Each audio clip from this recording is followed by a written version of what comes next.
With plans for a new cycle route to be put in place linking Eastbourne and Hailsham, those living in Ratton say they aren't happy with the plans. The Hailsham, Polegate and Eastbourne Transport Corridor, as it's being called, would see grass verges removed along the main road to make room for the cycle path and, according to the County Council, improve bus journey times. However, despite there being a public consultation into the matter last year, many felt they didn't know about the proposals, prompting the Ratton Neighbourhood Panel to call their own meeting into the matter. The reason I called the meeting was because, a vast number of residents in the Ratton area, my area for my panel, didn't know anything about a consultation.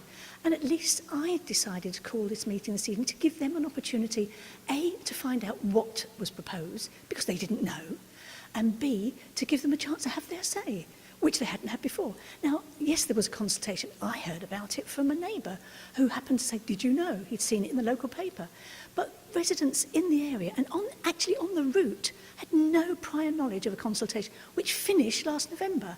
So it wasn't until I got a little bit interested in the event and getting the opinions of the people to be able to be put across to county, I thought that was worthwhile calling a meeting for that. The area's county and borough councillors attended the meeting, along with a neighbouring county councillor from Polegate and Willingdon. But did they pick up on the strength of feeling against the proposals? Oh, you could see it was so opposed to virtually the whole scheme, I guess. But certainly members of Ratton Ward, which is residents in Ratton where I am, they just don't want these verges ripped up. And, you know, it's a lovely bit of area. And, you know, rip up grass and trees and things. Come on. Well, that's the thing. It's against the proposals, but not just on one or two specific issues. It's on quite a few. So you've got speed humps down Park Avenue, which will be, the proposal is there 20 miles an hour. Well, that's fine. I mean, we've got 20 miles an hour there at the moment, which Colin Belsey, Council put in.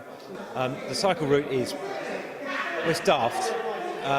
Sometimes we say you can't see common sense. I cannot see, as a cyclist myself, any common sense in diverting cyclists from up Cooper's Hill, Wish Hill, where there aren't even pavements, blind bends, to get to Victoria Drive, Willingdon Road that way. Just go straight down. Just, you know, spend a bit of money on some proper cycling infrastructure and just these bits and pieces. And then there's all the bits up at Willingdon Road, so going towards Polegate, where it's some of the bus lanes, some of the shared space. Well, yes, we need to do something, but as I think Colin Belsey said earlier, if you're going to save 42 seconds off of a bus time, it's part of the £1.2 million development. 42 seconds? Wow, it's not exactly a lot of bang for your buck, is it? However, not everyone was opposed to the plans, with Bespoke and Cycle East Sussex strongly welcoming the move. The statistics that come out last week showed that Eastbourne is now in the bottom 10% of local authorities for cycling and in the bottom 25% for walking. And we have to make some real changes, along with buses, to move away from the current domination of cars. The projections for congestion are things like it's going to take 70% longer to get into town if we don't do anything. But if we do what's called a 10% modal shift, just move some people out of cars onto other methods, it's only 40% as bad. So I think from my perspective, if people along the whole route decide they don't want these improvements, they have to accept congestion.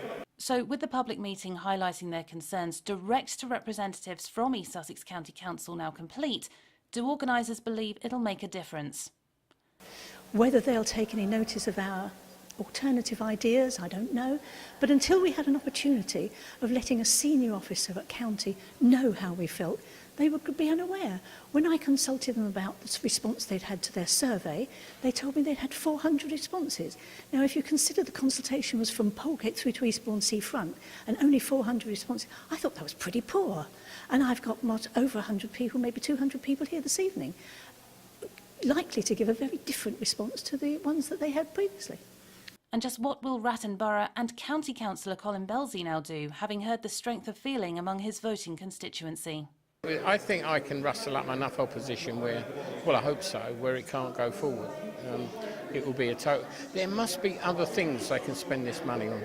There must be, and I'll try and get the officers to look into it.